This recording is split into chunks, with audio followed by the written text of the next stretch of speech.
ప్రియమైన దేవుడి బిడ్డలారా, ఈ జూన్ నెల మొత్తము కూడా యేసుప్రభువు వారి యొక్క తిరు హృదయానికి మనల్ని మన కుటుంబాన్ని మనం సమర్పిస్తూ ఉన్నాము.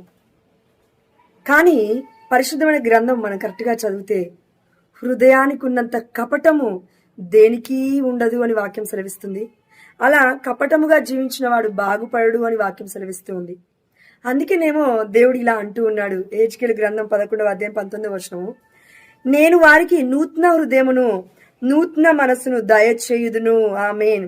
వారిలోని రాతి గుండెను తొలగించి దాని స్థానమున మాంసపు గుండెను నెలకొల్పుదును. ఆమేన్. హల్లెలూయా.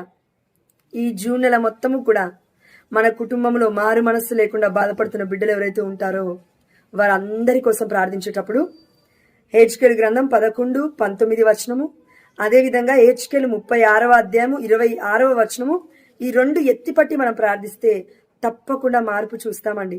కానీ పట్టుదలతో ప్రార్థించగలగాలి, విసుగక ప్రార్థించగలగాలి, చిత్తశుద్ధితో ప్రార్థించగలగాలి.